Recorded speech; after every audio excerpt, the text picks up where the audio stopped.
Guys, good evening. Normally, I would never post the absolute drivel that Russell Meyer posts, but oh my goodness, this is a doozy. For those of you who don't know, Russell Myers is certified bootlicker ass kisser for the royal family. If you look at the time he posted this article, this was around the time he posted that Kate will not be attending Royal Ascot anymore.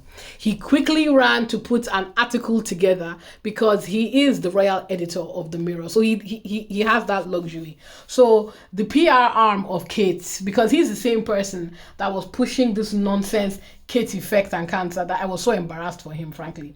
Let's read it together. Russell Myers, Kate Middleton leads no normal life and cancer update is a message to all. Huh?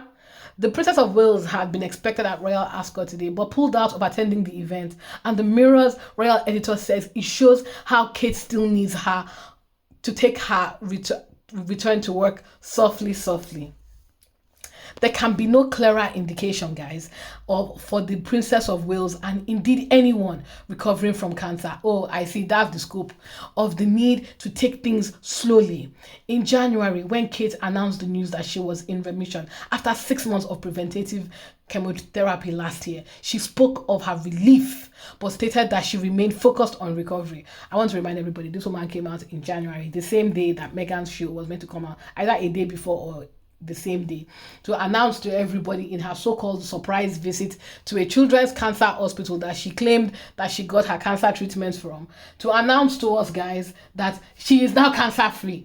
The hope was to compete with Meghan's news cycle for her TV show, which flopped because Meghan had to move her show to match. Oh, Lord. She added, as anyone who has experienced a cancer diagnosis will know, it takes time to adjust to a new normal. I am, however, looking forward to a fulfilling year ahead. The future queen was diagnosed with the disease last February, leading her to take an extended period of leave from royal duties to concentrate on her treatment. Let me say this again. Kate did not say she had cancer. Kate said she went for a routine surgery, which we don't in her abdomen, and they found cancer growth. They cut it out of her and they found whatever it is she went to go and do in her tummy last year. What they removed, they said they found cancer in it. So they somehow managed to get her on chemotherapy despite the fact that she didn't actually have cancer. So Kate, I have to give it to Kate, guys. We say she hasn't done anything. No. Kate is the first person I have heard of to ever have quote unquote preventative chemotherapy. Even the cancer doctor that they brought on CNN was flabbergasted. He was like, he's never heard this about him before, but sure, I guess. But because nobody questions these people in the UK, they have allowed us to run with it. And because it sounds stupid, they are now trying to tell us that they're not trying to act like our memory does not work. Kate does not have cancer. She never had cancer. She came out herself to say she does not have cancer. But anyway, let's continue. After announcing it in September that she had finished her course, Kensington Palace insisted the princess will take her time returning to full duties with a staggered return to public life. That return has been anything but straightforward, although the princess has in recent days seen a more typical return to public life. However, with the 3 public engagements in a week, attending the opening of the new V&A Museum in East London, the King's official birthday celebrations are tripping the colour in London Garter Day in Windsor, the latter two amid the heat wave we are experiencing. Do you remember what Mark Wilkinson said in my video? It's hot. Guys, it's hot. Perhaps it has all been a bit too much. Is it not Kate last year that we saw? Didn't she say herself that she went for regular walks in nature in the sun and it helped with her recovery? I will look for that article and I'll post it in my short. I'm very sure she said that people online started asking her that, how is that possible? When I was taking chemotherapy, I couldn't even stand in the sun. So what I'm guessing has happened is after that faux pas, they have decided to now quickly run and help her cover up. Anyway, Kensington Palace today said, while the princess was naturally disappointed, of course, to not attend Royal Ascot often seen as a date in the diary where the royals somewhat let their hair down and gamble and spend money while people in this country are starving and have nowhere to live and enjoy the festivities. She has to find the right balance, guys, as she manages her return. Of course, it goes without saying that many people who have lived through such experiences and have added pressure of managing work and family life do not have the luxury of time off afforded to the princess. Oh. Similarly, as current senior members of the royal family have shown working well into their 70s and 80s, the late Queen Elizabeth II performing a public role almost right up until she passed away. This is no normal life. When we take undeniable circumstance and privilege out of the picture for a moment, what is clear is that the Princess of Wales may not be yet ready to perform a full-time role for the firm. The King, at 76 and still undergoing weekly cancer treatment, has embarked upon a staggering schedule in recent months, with those closest to him telling me he is focused on making up for lost time. The princess, being 43 and a mother of 3 young children, has not shied away from her dedication for now would be to family as well as her recovery. With her youngest, Prince Louis, only being 7. That role as a parent as well as her role within the monarchy has quite the shelf life.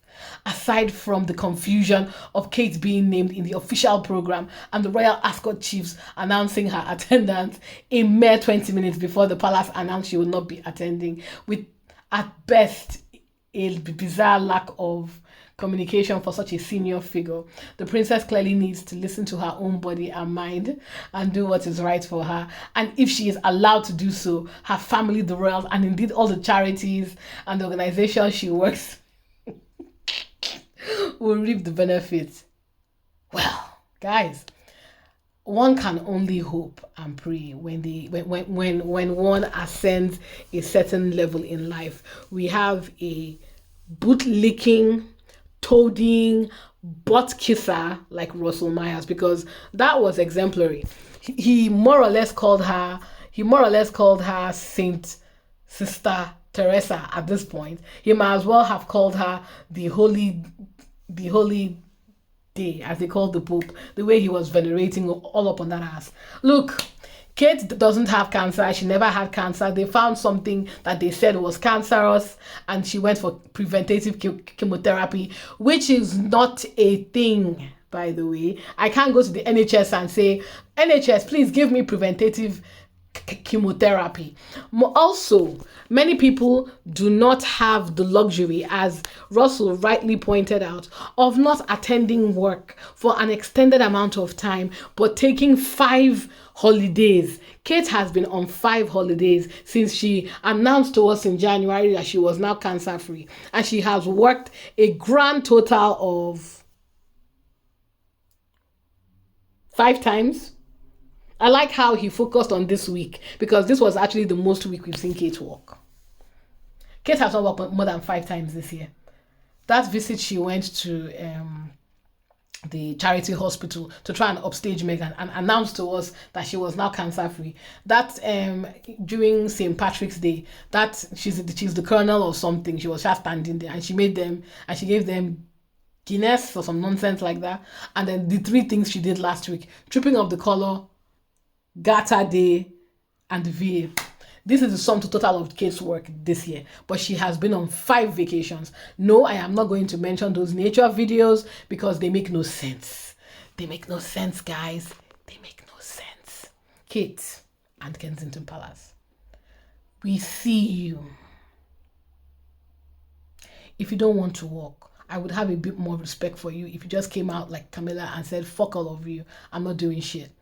I'm serious. I would have more respect for you. Stop blowing air up our ass and calling it sunshine. You are lying. What I don't understand is why the British press is not holding you accountable.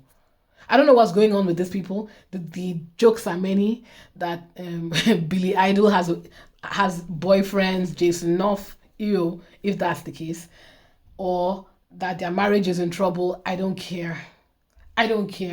It's hard not to compare her to Duchess Meghan, who is the mother of 2 children under the ages of